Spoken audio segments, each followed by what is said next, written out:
Good evening all of student. कैसे हैं आप लोग? ठीक होंगे। पढ़ाई चल रहा है? ठीक चल रहा होगा।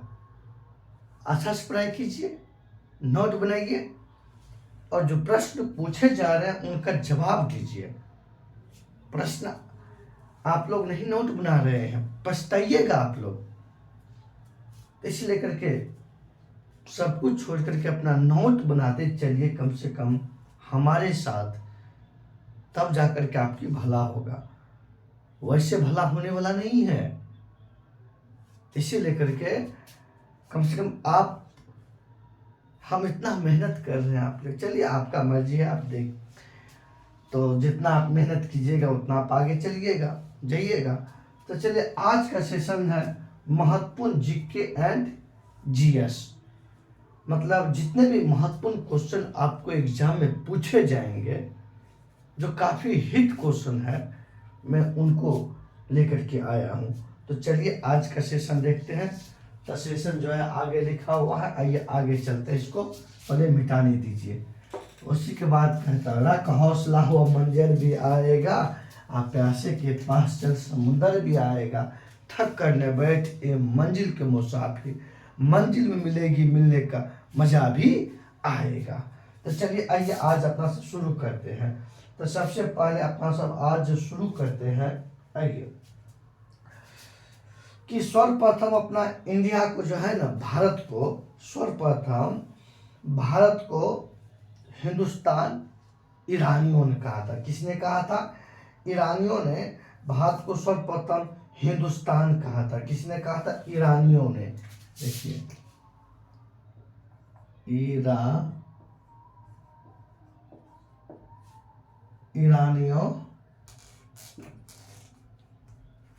ईरानियों ने भारत को सर्वप्रथम हिंदुस्तान कहा था। तो भारत को सर्वप्रथम हिंदुस्तान किसने कहा था? ईरानियों ने भारत को सर्वप्रथम हिंदुस्तान कहा था। किसने कहा था? हिंदुस्तान। सर्वप्रथम ईरानियों ने भारत को हिंदुस्तान कहा था। उसके बाद ये देखते हैं अपना सब भारत का जो है ना, तो भारत को सर्वप्रथम ईरानियों ने हिंदुस्तान कहा था। अब एक देखिएगा, मयूर सिंहासन, मयूर सिंहासन, या इसी का नाम है तख्ते ताउस। तख्ते ताउस इसी का मयूर सिंहासन का निर्माण शाहजहां ने किया था। निर्माण शाहजहां ने। किसने किया था? शाहजहां ने। शाहजहां ने हीरा का बनाया था। किसका बनाया था? हीरा मोती का बनाया था। कौन सी? ये मयूर सिंहासन बनाया था। तो मयूर सिंहासन तो बनाया था आपको किसने? मयूर सिंहासन बनाया था शाहजहां। शाहजहां बनाया था मयूर सिंहासन। और ये हीरा और मोती का बना हुआ था। लेकिन ईरान के शासक नादिर शाह ने 1739 ईस्वी में दिल्ली पर आक्रमण करके और मयूर सिंहासन को लूट करके लेकर चला गया।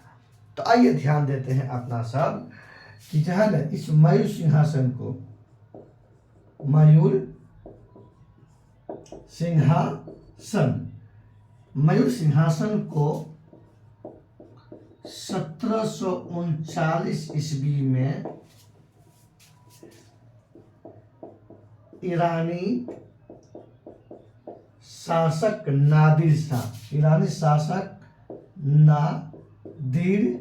शाह, मयूर सिंहासन को 1739 ईस्वी में ईरान के शासक नादिर शाह ने लूट कर ले गया था। तो अभी ये जो है मयूर सिंहासन शाहजहां एक प्रकार की ये कुर्सी है। मयूर सिंहासन क्या है? ये एक प्रकार का कुर्सी है, ये बैठने वाला। और शाहजहां ने बनाए थे इसको अपना बैठने के लिए, हीरा और मोती का बनाया था। लेकिन हरामखोर ईरानियों ने, इसीलिए मैं कहता हूँ कि भला चाहते हो ईरान तो मेरा मयूर सिंहासन लौटा दो। ये अब भी मयूर सिंहासन जो है ना ईरान के संसद भवन में है, नहीं तो इसको सीधा ठोक दिया जाएगा, सीधा ठोक दिया जाएगा। कि हमारी मयूर सिंहासन को 1739 ईस्वी में ईरान के शासक नादिर शाह ने लूट कर ले गया। कौन ले गया? नादिर शाह ने लूट करके ले गया। अब आइए ध्यान देते हैं, अब आइए अपना सर देखते हैं। अब ध्यान दीजिए अपना सर, ये मयूर सिंहासन जो है ना, तो इस लेकर के जो है नादिर शाह को ईरान का नेपोलियन माना जाता है। इसे जो है ना ईरान का, इसे ईरान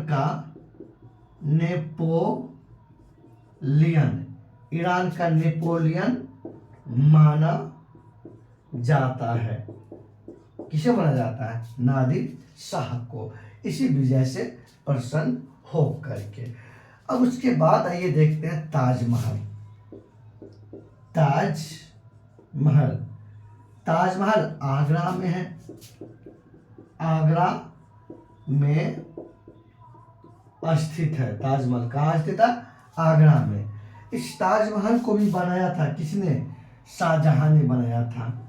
निर्माण करता कौन है? शाहजहां। कौन?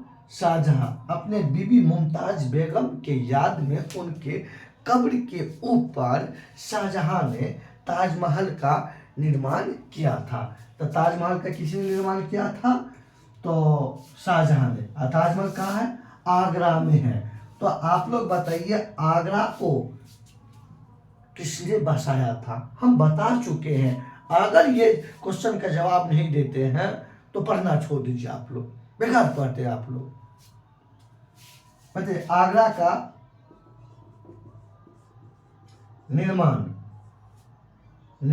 आगरा का निर्माण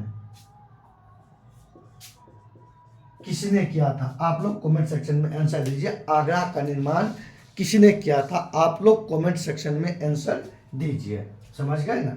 उसके बाद आइए आगे देखते हैं अपना सब। जिस रंग का तरंगदैर्घ्य अधिक होगा उस रंग का प्रकीर्णन कम होगा। या जिस रंग का प्रकीर्णन अधिक होगा उस रंग का तरंगदैर्घ्य कम होगा। आइए जैसे देखिएगा लाल रंग जो है, लाल रंग जो है तो इसका तरंगदैर्घ्य अधिक है। इसका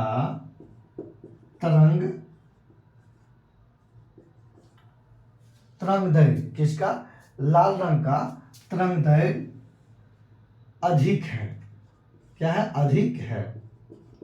तो लाल रंग का तरंगदैर्घ्य अधिक तो है लेकिन इसका प्रकीर्णन कम है। लेकिन इसका प्रकीर्णन क्या है? प्रकीर्णन कम है। तो क्वेश्चन पूछेंगे प्रकीर्णन कि किस रंग का तरंगदैर्घ्य सबसे कम है या किस रंग का तरंगदैर्घ्य सबसे अधिक है? तो लाल रंग का तरंगदैर्घ्य अधिक है। अगर जिसका तरंगदैर्घ्य अधिक होगा तो उसका प्रकीर्णन कम होगा। तो लाल रंग का तरंगदैर्घ्य अधिक है तो इसका प्रकीर्णन सबसे कम है। अब आइए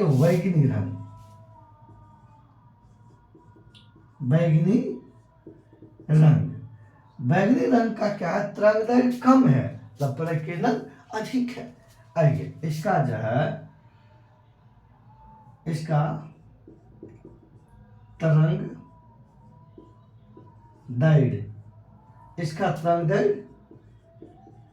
कम है तो तरंग दैर्घ्य कम है तब प्रकीर्णन अधिक होगा।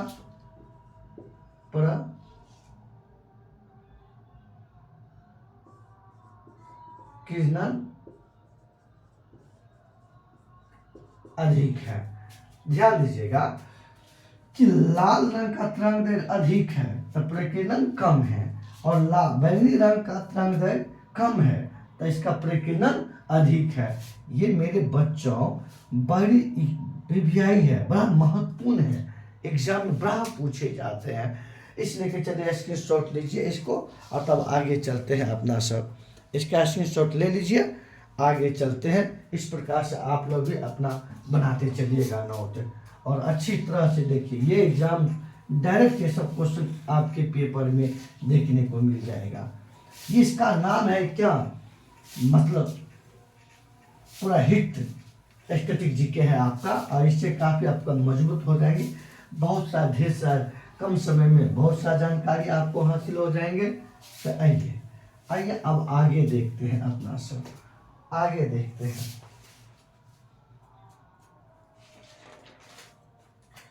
आइए तो सबसे पहले अब देखते हैं अपना लोग भारत रत्न। भारत का सबसे बड़ा नागरिक सम्मान है कौन, भारत रत्न।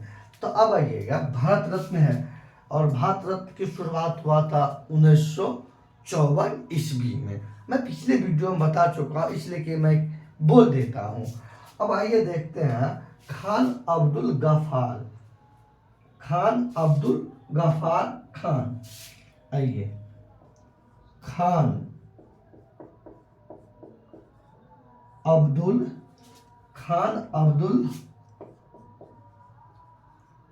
गफ्फार खान। ध्यान दीजिएगा, खान अब्दुल गफ्फार खान जो है, और इसे जो है ना सीमांत गांधी के नाम से भी जाना जाता है। किस नाम से, इसे सीमांत गांधी के नाम से भी जाना जाता है। और इसके राजनीतिक, इसका पार्टी का नाम है, इसके द्वारा एक संस्था स्थापना किया गया, खुदाई खिदमतगार। आइए इसके द्वारा जो है ना खुदाई खिदमत, इसका पार्टी का नाम है, इसके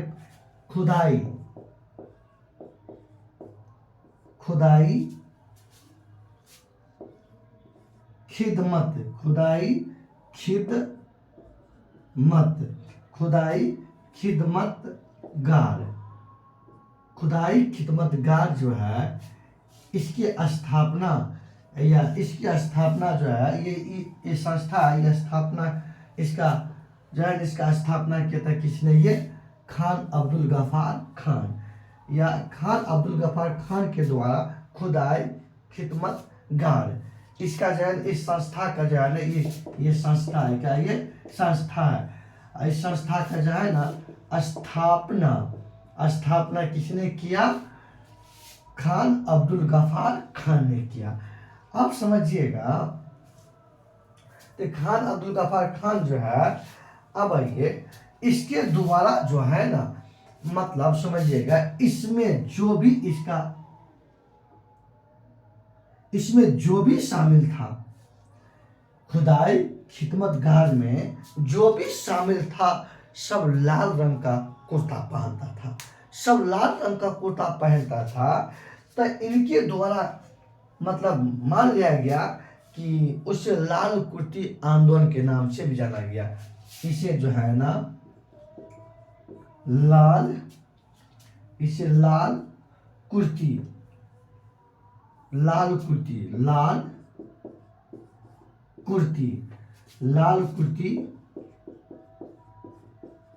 आंदोलन के नाम से जाना गया। किसे, खुदाई खिदमतगार। और कहेगा ये आंदोलन किसके द्वारा चलाया गया था, तो खान अब्दुल गफ्फार खान के द्वारा। तो खान अब्दुल गफ्फार खान के द्वारा जो है ना लाल कुर्ती आंदोलन। तो लाल कुर्ती आंदोलन इसलिए पड़ा, इनकी पार्टी में जो भी शामिल था वह सब लाल रंग के कुर्ता पहनता था, इसीलिए के इसके द्वारा जो संस्था स्थापना किया गया खुदाई खिदमतगार, तो उसका नाम रह गया कौन, लाल कुर्ती आंदोलन। किसके द्वारा चलाया गया था, खान अब्दुल गफ्फार खान। इसका दूसरा नाम है, दूसरा नाम सीमांत गांधी के नाम से भी जाना जाता है। किसे, सीमांत, इसे सीमांत गांधी के, इसे सीमांत गांधी के नाम से भी जाना जाता है। किसे, खान अब्दुल गफ्फार खान। ये प्रथम गैर भारतीय है जिसे भारत रत्न दिया गया। ये पहला भारत से बाहर की व्यक्ति है जिसे जो है ना, ये था तो इंडियन है, लेकिन बाद में ये पाकिस्तान चला गया आज़ादी मिलने के बाद।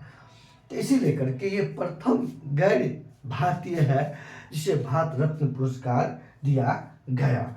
अब आइए देखिए, यह भारत रत्न पाने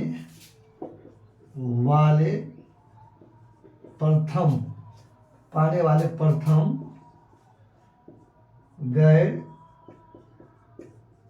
भारतीय है। कौन, खान अब्दुल गफ्फार खान। तो इससे संबंधित जो भी बात मैं बताया हूँ, आपके एग्जाम के लिए, आपके पेपर के लिए ये रामबाण साबित है। प्रश्न पूछेंगे प्रथम गैर भारतीय कौन है जिसे भारत रत्न दिया गया, तो खान अब्दुल गफ्फार खान। या कहेगा कि सीमांत गांधी के नाम से किसे जाना जाता है, तो खान अब्दुल गफ्फार खान। इनके द्वारा कौन सा आंदोलन चलाया गया था, तो लाल कुर्ती आंदोलन।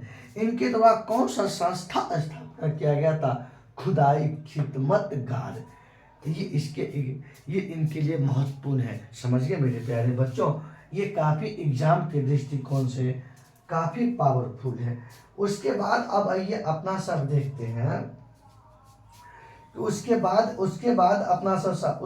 अपना सब देखते हैं कि योजना अवकाश का समय, योजना अवकाश का समय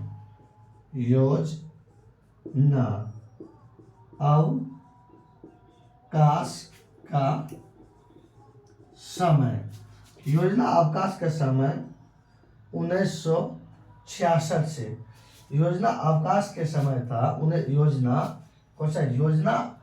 योजना अवकाश के समय 1966 से 1969। ये योजना अवकाश का समय ये 1966 से 1969 था। अब हुआ क्या कि इस दौरान जो है एक एक वर्ष से 3 बार योजना अवकाश लाया गया। जैसे 1966 से 1969 के बीच में लाया गया योजना अवकाश का समय। योजना अवकाश का समय 1966 से 1969 को माना जाता है। इस दौरान एक एक वर्ष के लिए 3 बार या 3 वर्ष के लिए योजना लाया गया था। उसके बाद आइए देखते हैं अपना सब राष्ट्रीय शिक्षा दिवस। आइए इसका स्क्रीनशॉट लीजिए, आगे तब चलेंगे। स्क्रीनशॉट लीजिए, आगे तब चला। ला ला ला ला ला ला ला ला।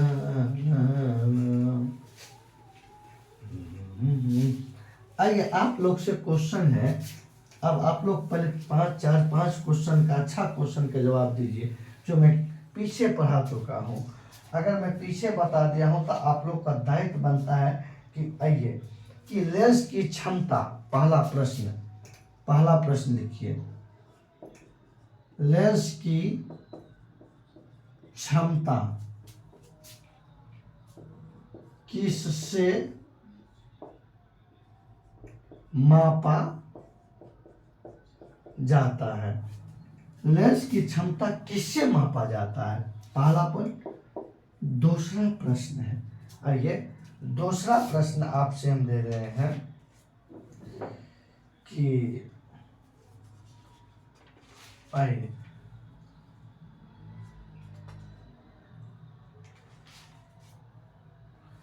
दूसरा प्रश्न है, केपलर के नियम किससे संबंधित है? केपलर का नियम किससे संबंधित है? ये प्रश्न हो गया। तीसरा प्रश्न आप लीजिए कि अखिल भारतीय संघ की स्थापना कब हुआ? अखिल भारतीय संघ की स्थापना कब हुआ? आइए चौथा क्वेश्चन देखिए, ये सब मैं बता चुका हूं, आप लोग खुद बताइएगा, कम से कम आप लोग इसी से पता चल जाएगा ना, कल ही क्लास में पता चल जाएगा। अब आइए, बिम्सटेक की स्थापना कब हुई थी? आइए पांचवा प्रश्न देखते हैं। आप लोग को कम से कम 5 प्रश्न देते हैं पढ़ाया हुआ, कि देखते हैं कि आप लोग कितना देते हैं जवाब। इसी से आइए, राष्ट्रीय बीज निगम लिमिटेड की स्थापना कब हुआ? राष्ट्रीय बीज निगम लिमिटेड की स्थापना कब हुआ? ये मेरे प्यारे बच्चों 5 क्वेश्चन है। अगर इस 5 क्वेश्चन का अगर आप जवाब दे रहे हैं तो वो अपने लक्ष्य से एक कदम आगे बढ़ रहे हैं। हाँ, जिसके देखेंगे पहली बार कौन सबसे पहले इस 5 क्वेश्चन के जवाब देता है, जो पढ़े होंगे, जो वीडियो देखे होंगे, उनका आंसर सबसे पहले आएंगे, तो इसलिए कि ये 5 क्वेश्चन का स्क्रीनशॉट लीजिए, अपना कॉपी में भी लिखिएगा और जा करके एग्जाम में बैठिएगा और याद कीजिएगा और चुटकियों में आप उड़ा दीजिएगा। बस हमारे साथ आप लोग चलिए ना, सब समस्या समाधान हो जाएगा। कल के जब आंखों में अरमान लिए, मंजिल को अपना मान लिए, तो मुश्किल का आसान क्या, जब ठान लिए तो ठान लिए। चाहे जो हो, जब ठान ही लिए हैं तो डरने की किस बात की है। जी तो मेहनत कीजिए, पागल की तरह मेहनत कीजिए। स्क्रीनशॉट ले लीजिए और जवाब दीजिएगा, देखते किसका पहला जवाब आता है। कल तो क्लास में पता चल जाएगा। जब पूछना कल शुरू करेंगे तब तो पता चल जाएगा ना।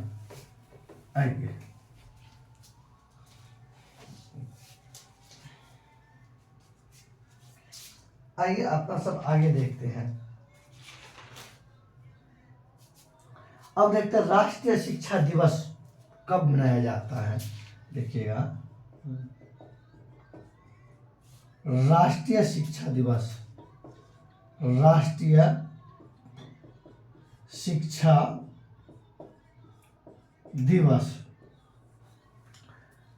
राष्ट्रीय शिक्षा दिवस मनाया जाता है आपको 11 नवंबर को। राष्ट्रीय शिक्षा दिवस 11 नवंबर को मनाया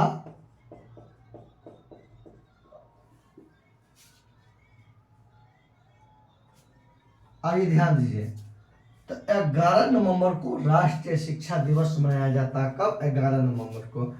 अब ये राष्ट्रीय शिक्षा दिवस मनाया जाता है। भारत के प्रथम शिक्षा मंत्री मौलाना अबुल कलाम आजाद के जन्मदिन पर मनाया जाता है। मौलाना किसके? मौलाना अबुल कलाम आजाद। आइए, मौलाना अबुल कलाम आजाद के जन्मदिन पर मनाया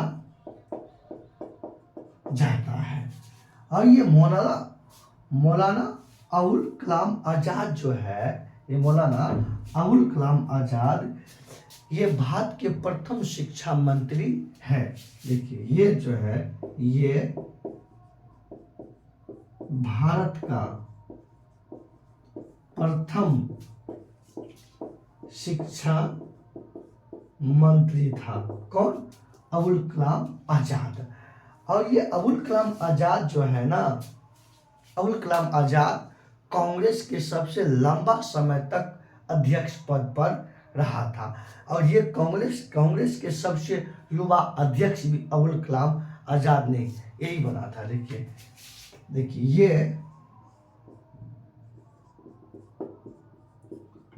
कांग्रेस के अध्यक्ष पद पर सबसे लंबा समय तक रहा था। मतलब 1940 ईस्वी से 1945 ईस्वी के बीच में, जब 1940 ईस्वी में कांग्रेस के अध्यक्ष पद पर बैठा तो 1945 ईस्वी तक पद पर बना रहा। इस बीच में कांग्रेस का अधिवेशन हुआ ही नहीं, क्योंकि द्वितीय विश्व युद्ध चल रहा था। तो द्वितीय विश्व युद्ध के लेकर के अधिवेशन नहीं हुआ। जब 1940 में बैठा तो 45 तक रहा अध्यक्ष पद पर। तो इसीलिए क्या माना जाता है कि कांग्रेस के अध्यक्ष पद पर सबसे लंबा समय तक रहा था कौन? अबुल कलाम आजाद। और ये कांग्रेस के सबसे युवा अध्यक्ष भी बने थे। ये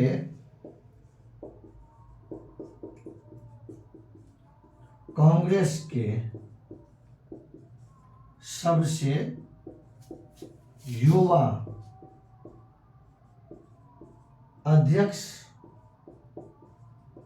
बना था। तो कांग्रेस के सबसे युवा अध्यक्ष कौन बना था?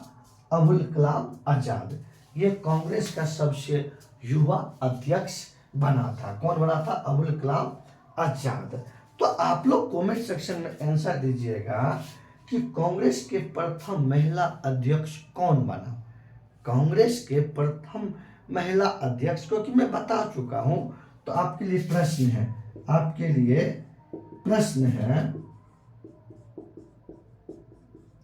कांग्रेस के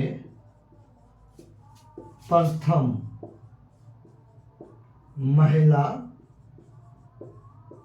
अध्यक्ष कौन बनी थी? ये प्रश्न है आपका। और कमेंट सेक्शन में आंसर दीजिएगा। कमेंट सेक्शन में आप जवाब दीजिएगा। समझ गए? चलिए स्क्रीनशॉट लीजिए और आगे चलते हैं। अपना सब स्क्रीनशॉट लीजिए, आगे चलते हैं।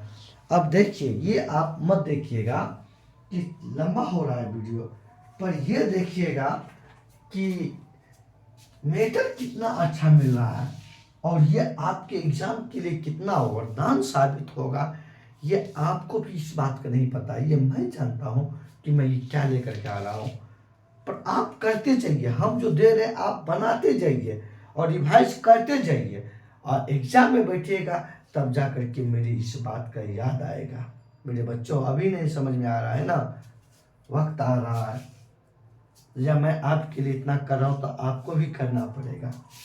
लाइक कर दीजिए, सब्सक्राइब कर दीजिए, कमेंट कीजिए, तो इससे मेरा मन खुश होता है और मैं अच्छा से वीडियो बनाता हूँ और आपके लिए चुन चुन करके लाता हूँ अच्छा क्वेश्चन, जो आपके एग्जाम में डायरेक्ट देखने को मिलेगा। चाहे जो भी एग्जाम हो भारत में, सबके लिए ये महत्वपूर्ण होंगे। आइए आगे चलते हैं। अपना सब मार्क कर दीजिए। अब आइए देखते हैं, 8 सितंबर को अंतर्राष्ट्रीय साक्षरता दिवस मनाया जाता है। आइए 8 सितंबर को लिखिएगा, 8 सितंबर को अंतर्राष्ट्रीय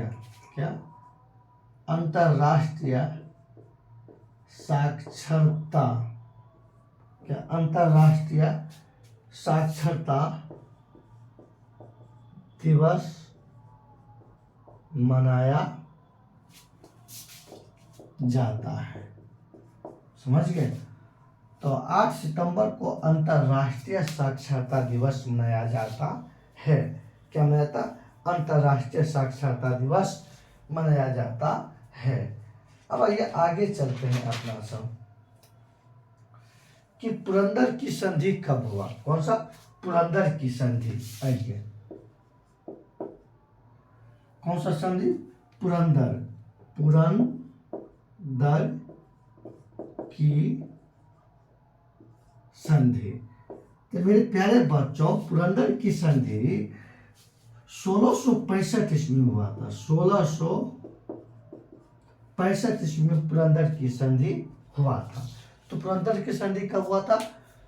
1665 ईस्वी में हुआ था। और ये संधि हुआ था शिवाजी और औरंगजेब के बीच में हुआ था। किसके बीच में? शिवाजी। किसके बीच में? शिवाजी। शिवाजी और औरंगजेब।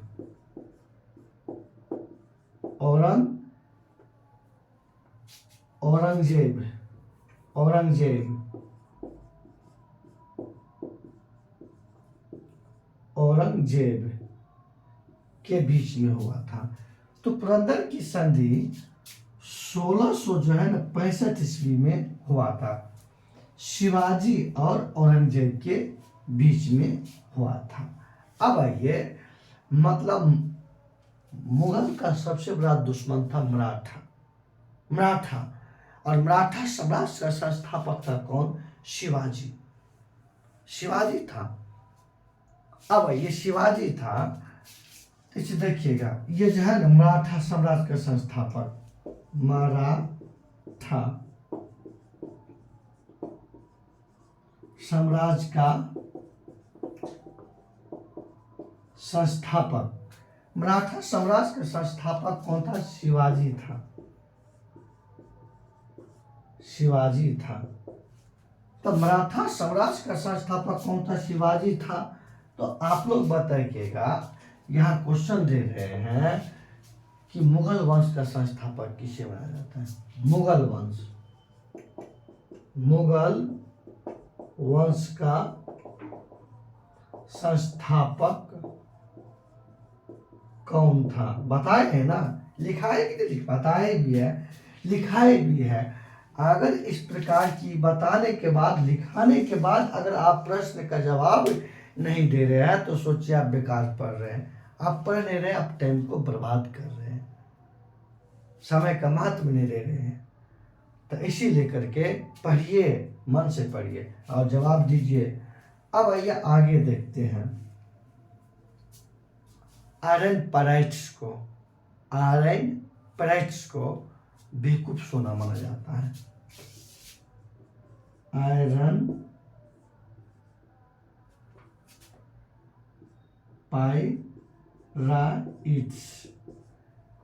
पैराइट्स, इसका सूत्र Fe2O3 होता है। आयरन पैराइट्स का सूत्र क्या होता है? Fe2O3। इसे बेवकूफ सोना या इसे झूठा सोना माना जाता है। किसे? आयरन पैराइट्स को। इसे जो है ना, इसे झूठा सोना माना जाता है। किसे? आयरन पैराइट्स को। आयरन पैराइट्स को झूठा सोना माना जाता है। ध्यान दीजिएगा, शुद्ध सोना 24 कैरेट का होता है। शुद्ध सोना 24 कैरेट का होता है। शुद्ध सोना कितना कैरेट का? 24 कैरेट का होता है। और आभूषण के लिए 22 कैरेट सोना का प्रयोग होता है। सोना लचीला होता है। सोना में कठोरता लाने के लिए 2 कैरेट चांदी या तांबा मिलाया जाता है। तो आइए, बेवकूफ सोना किसे कहते हैं? आयरन पैराइट्स को। जिसका सूत्र Fe2O3। लेकिन प्लेटिनम को सफेद सोना माना जाता है। लेकिन प्लेटिनम को, आइए, प्लेटिनम को सफेद सोना माना जाता है। प्लेटिनम को सफेद सोना माना जाता है, सफेद सोना। आयरन प्राइस्ट को जो है ना झूठा सोना, बेवकूफ सोना माना जाता है। शुद्ध सोना 24 कैरेट का होता है। आभूषण के लिए 22 कैरेट का प्रयोग होता है। तो चलिए इसका स्क्रीनशॉट लीजिए, तो फिर आगे चलते हैं। आराम आराम से पढ़िए और आगे चलते हैं। स्क्रीनशॉट ले लिए होंगे, तो चलिए अब आगे चलते हैं। बस आप खाली इसका नोट बना लीजिए ना। देखिए कितना महत्वपूर्ण, कितना आपके एग्जाम में ये वरदान साबित होगा, ये हम जानते हैं, ये आपको नहीं पता है। आइए,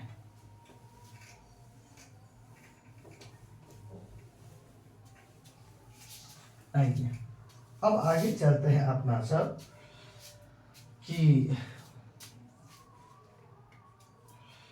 मेक इन इंडिया, ये बता दिए होंगे सिर्फ मेक इन इंडिया। अब आइए आगे अपना सब देखते हैं, आगे देखते हैं अपना सब।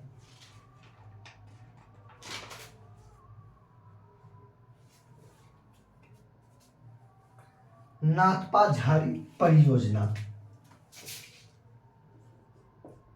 नाथपा झाड़ी परियोजना,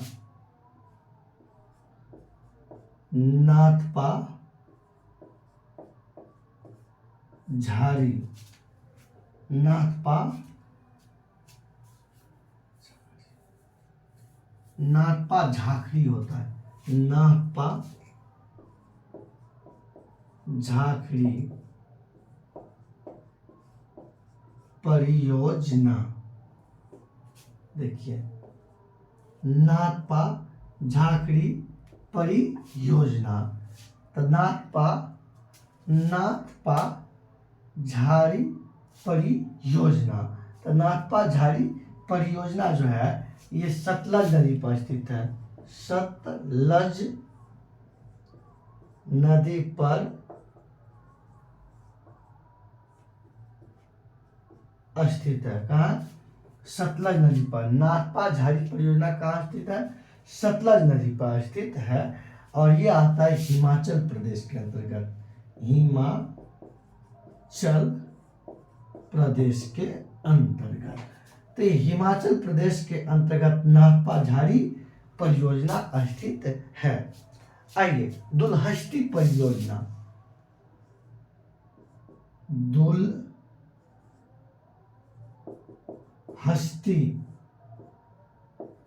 परियोजना, तो कहते हैं दुल्हन हस्ती चना चबा के।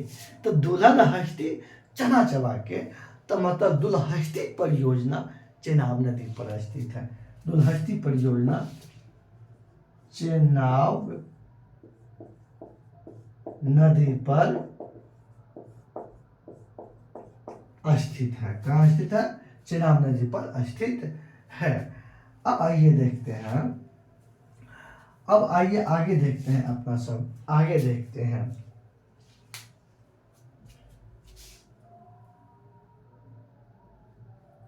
बाईस मई को जो है, 22 मई को जैव विविधता दिवस मनाया जाता है। लिखिए, 22 मई को जैव विविधता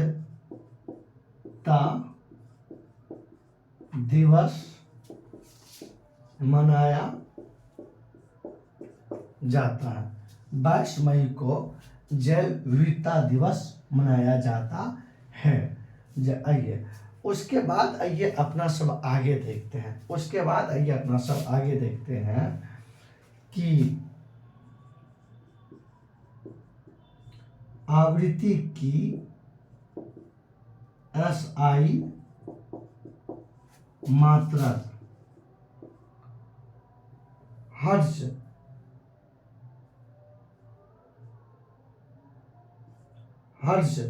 मतलब HZ होता है, हर्ज होता है। उसके बाद आइए देखते हैं अपना सब नाग भाग 2।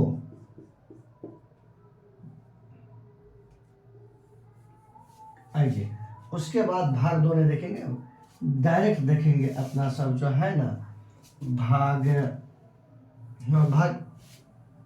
2 लीजिए। भाग दो में है नाग रिक्ता का वर्णन है। भाग 2 में कितना नागरिकता का, इसमें अनुच्छेद भाग 2 में अनुच्छेद है आपको 5 से 11, मतलब 5, 6, 7, 8, 9, 10, 11 तक शामिल है। ये नागरिकता ब्रिटेन के संविधान से लिया गया, ब्रिटेन के संविधान से लिया गया। कहां से लिया गया? ब्रिटेन के संविधान से लिया गया।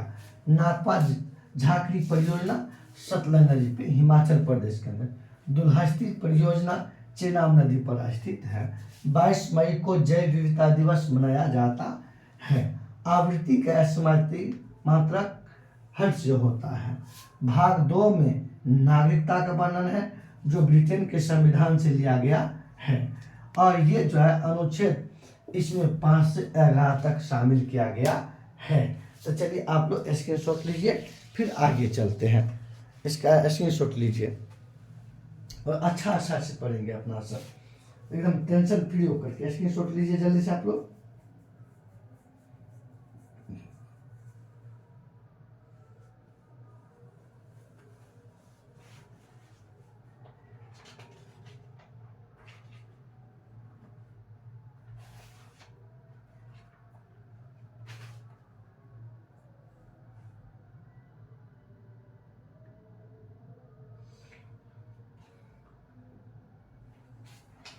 आइए देखते हैं अपना सवाब। ले लिए होंगे स्क्रीनशॉट आप लोग, आइए तो ले लिए होंगे, तब आगे चलते हैं अपना सब।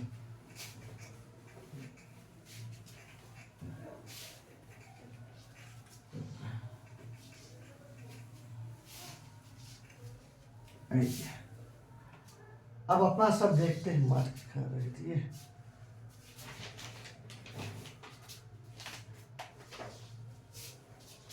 मार्कर किधर रख दिए पता नहीं चल रहा है, जब हो गया।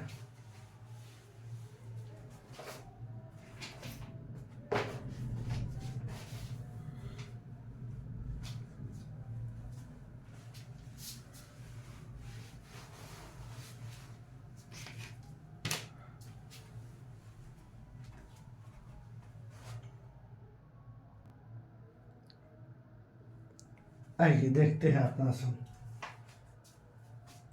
भारत में केंद्रीय धान, ये भारत में जो है ना, ये भारत में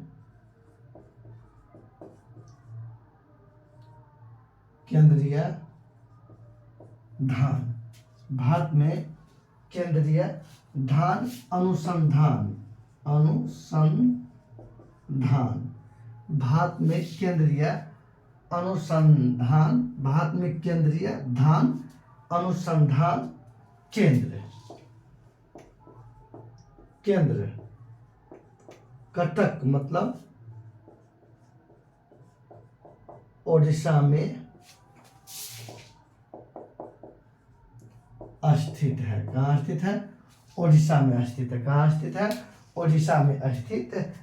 कहाँ स्थित है? ओडिशा में स्थित है। अब आइए आगे देखते हैं अपना लोग। अब अपना लोग आगे देखते हैं कि भारत के केंद्रीय धान अनुसंधान केंद्र कहाँ है? कटक, उड़ीसा के अंतर्गत स्थित है, यहाँ स्थित है। उसके बाद आइए अपना सब आगे देखते हैं बक्सर का युद्ध। बक्सर का युद्ध, बक्सर के युद्ध हुआ 22 अक्टूबर 1764 ईस्वी को हुआ। बक्सर के युद्ध कब हुआ? 22 अक्टूबर 1764 ईस्वी को बक्सर का युद्ध हुआ। और बक्सर के युद्ध में देखिएगा एक और से संगठन सेना लड़ रहा था। कौन संगठन सेना। और संगठन सेना का नेतृत्व कर रहा था बंगाल के नवाब मीर कासिम। इसका नेतृत्व कर रहा था नवाब मीर कासिम। किसका? बक्सर का युद्ध, संगठन सेना का। और इधर से था आपको अंग्रेजी सेना। और अंग्रेजी सेना का नेतृत्व कर रहा था हेक्टर मुनरो।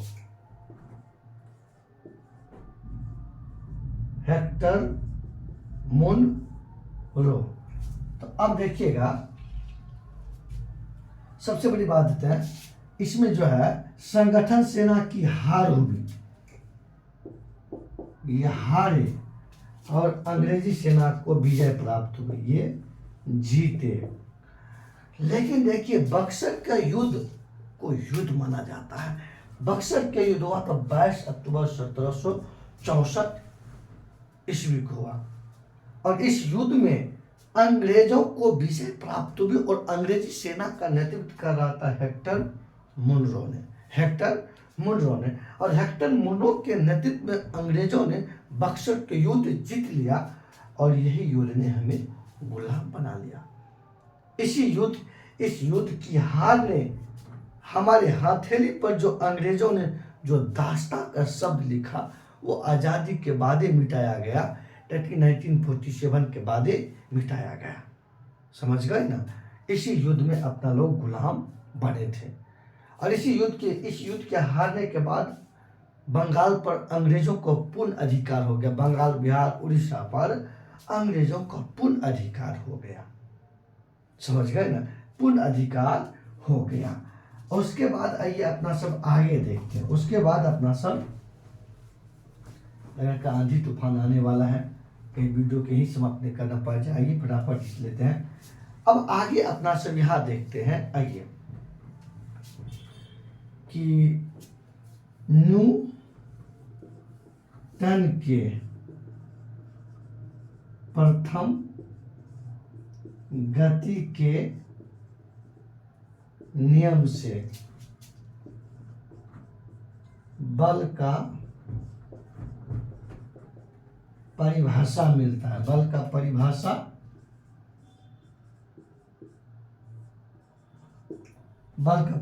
मिलता है। न्यूटन के प्रथम गति के नियम से बल का परिभाषा मिलता है। लेकिन न्यूटन के प्रथम गति के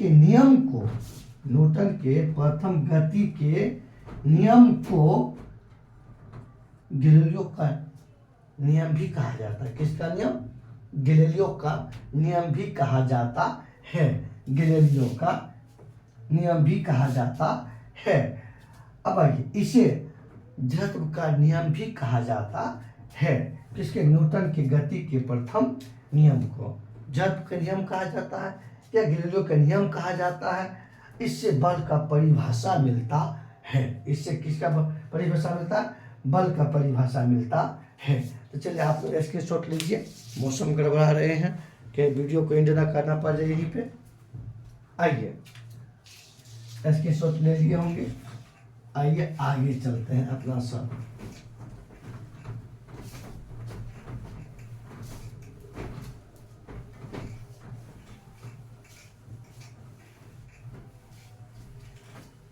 आइए आगे देखते हैं अपना सब। अब आइए देखते हैं भारत में जो है ना, आइए आज सबसे पहले देखते हैं भारत में आनुवांशिकता का। एक मिनट।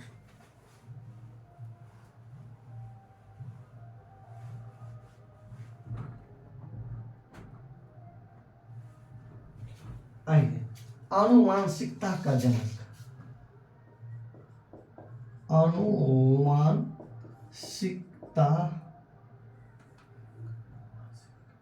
आनुवांशिकता का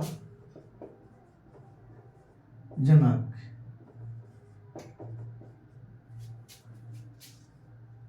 मेंडल को माना जाता है। इसने गुणसूत्र परीक्षण के लिए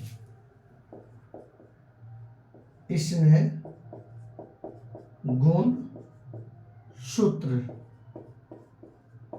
परीक्षण के लिए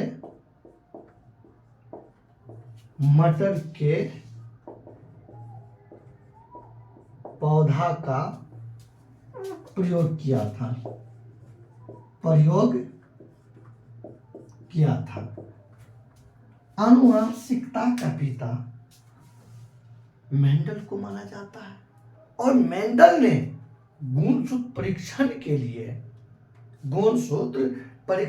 लिए मटर का पौधा प्रयोग किया और इस पे ये परीक्षण करके ये बताया कि जितने भी वस्तु है सब में गुणसूत्र अलग अलग पाए जाते हैं।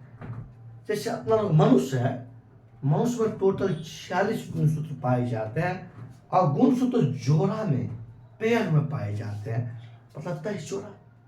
मनुष्य में 23 जोड़ा गुणसूत्र पाए जाते हैं और मनुष्य में संतान के लिंग निर्धारण के लिए पिता के गुणसूत्र अनिवार्य होता है। पिता के गुणसूत्र ही डिसाइड करता है कि लड़का होगा कि लड़की होगा। अब आइए, अब ये देखते हैं कि आप देखते कि नहीं कहते हैं कि छोड़ा के लक्षण बापी नहीं तो भेले, ये लड़की के मुंह का माइये नहीं तो भेले थोपल थापल। तो ये गुण जेनेटिक गुण, मतलब एक पीढ़ी से दूसरे पीढ़ी जो गुण जाता है, एक पीढ़ी से दूसरी पीढ़ी जो गुण जाता है, इस पूरी प्रक्रिया को आनुवंशिकी कहते हैं। और ये गुण एक पीढ़ी से दूसरी पीढ़ी ले जाने का काम जीन करता है। कौन करता है? जीन करता है। तब आइए देखते हैं कि मानव में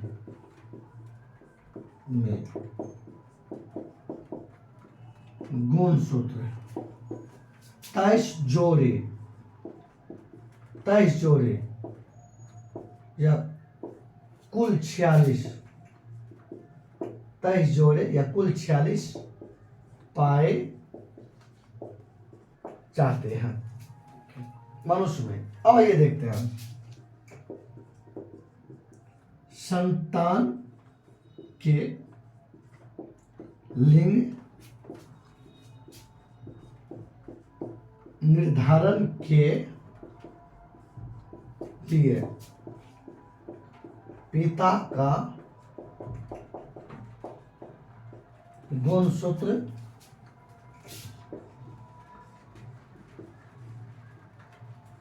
अनिवार्य है। किसका गुणसूत्र अनिवार्य है? पिता का गुणसूत्र अनिवार्य है। आइए, मटर में गुणसूत्र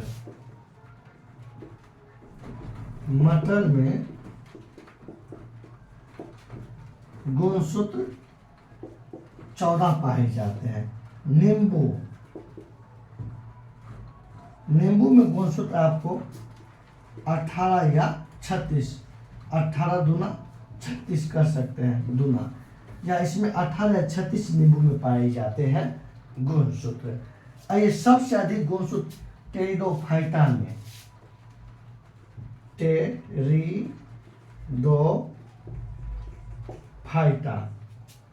सबसे अधिक गुणसूत्र किसमें? टेरिडोफाइटा में 1300 से लेकर के 1600 के बीच में पाए जाते हैं गुणसूत्र। अब ये 1300 से लेकर के 1600 के बीच में पाए जाते हैं गुणसूत्र पाए जाते हैं। अब आइए, पहले स्क्रीनशॉट लीजिए आप लोग जल्दी से इसका, स्क्रीनशॉट लीजिए, उसके बाद अब आगे चलते हैं।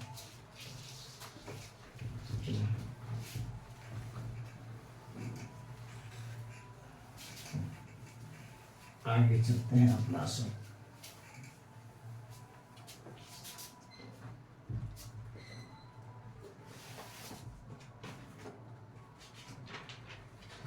अपना भारत में सर्वप्रथम रेलवे की शुरुआत 16 अप्रैल 1853 ईस्वी में हुआ। आइए लिखिए, भारत में सर्वप्रथम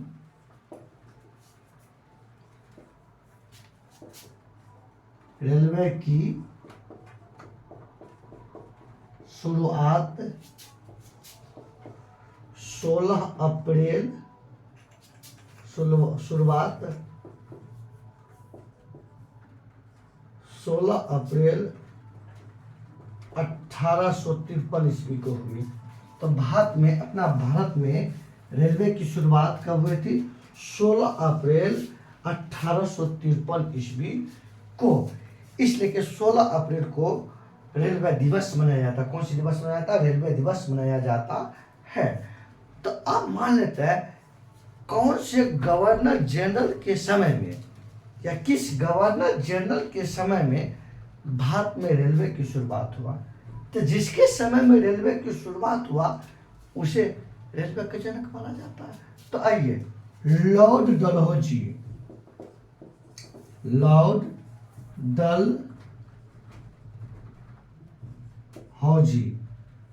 डलहौजी को भारत में रेलवे का जनक माना जाता है। और भारत में रेलवे पहली बार मात्र 34 किलोमीटर चला था, मुंबई से थाने के बीच में। आइए, ये मुंबई है, ये थाने, मुंबई से थाने के बीच कितना किलोमीटर? मात्र 34 किलोमीटर ट्रेन चली थी। कहां से? मुंबई से गाड़ी चिक चिक चिक चिक चिक चिक चिक चिक चिक चिक चिक चिक चली थी। लेकिन इसका नाम है आपको, जो मुंबई से थाने के बीच जो चलाता है, इस गाड़ी के नाम था black beauty. Black beauty, black beauty. ये जो है, ये गाड़ी रेलगाड़ी के नाम है। जो रेलगाड़ी मुंबई से थाने के बीच गए थे, कहाँ? मुंबई से थाने के बीच गए थे, ब्लैक ब्यूटी, उस रेलगाड़ी के नाम। कितना किलोमीटर? 34 किलोमीटर। कहाँ से? मुंबई से थाने के बीच। कब गए थे? 16 अप्रैल 1853 ईस्वी को। 16 अप्रैल 1853 ईस्वी को रेलगाड़ी की शुरुआत हुई। और भारत में रेलवे का जनक किसे माना जाता? लॉर्ड डलहौजी को भारत में रेलवे का जनक माना जाता है। चलिए स्क्रीनशॉट लीजिए, मौसम खराब होने वाला है। अब आइए एक बात और समझते हैं अपना सब, एक बात और अपना सब आइए समझते हैं। रेलवे की शुरुआत तो हुआ ही,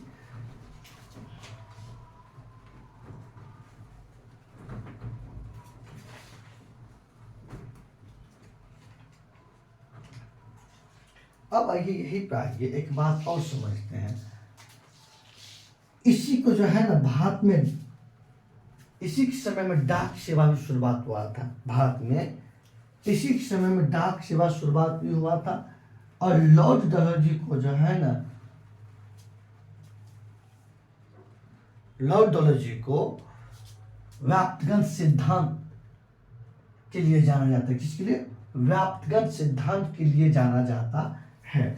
अब आइए, वर्तमान में भारत में रेलवे जोन की संख्या 18 है। देखिए,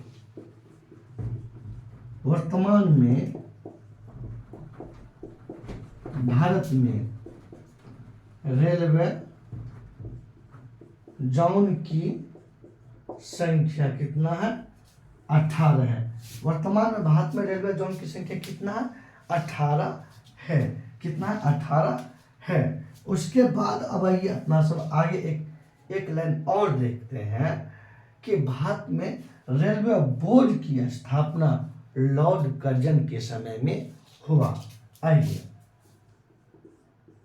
लॉर्ड कर्जन के समय, लॉर्ड कर्जन के समय रेलवे बोर्ड की स्थापना हुआ था। हाँ, ये लॉर्ड कर्जन बंगाल को भी दो भागों में बांटा था। यही जो है बंगाल को विभाजित किया था 1905 ईस्वी में। बंगाल को विभाजित किया किसने? लॉर्ड कर्जन ने 1905 ईस्वी में। चलिए, मौसम खराब हो चुके हैं, आज के सेशन यही रखेंगे और आप लोग स्क्रीनशॉट लीजिए और स्क्रीनशॉट ले लिए होंगे। आप लोग से एक ही निवेदन है, लाइक कीजिए, सब्सक्राइब कीजिए, शेयर कीजिए। देखिए कितना अच्छा क्वेश्चन लाया जो डायरेक्ट आपके एग्जाम में हिट होंगे। और नोट बनाइए, रिवाइज कीजिए। हम आपके बस हम दे रहे हैं ना, आप अपने लोग बनाइए। चलिए, आज की समस्या यही समाधान करते हैं। जय हिंद, जय भारत। मौसम गड़बड़ा चुके हैं, इसलिए कि वीडियो को बनाना बंद कर रहे हैं। जय हिंद, जय भारत।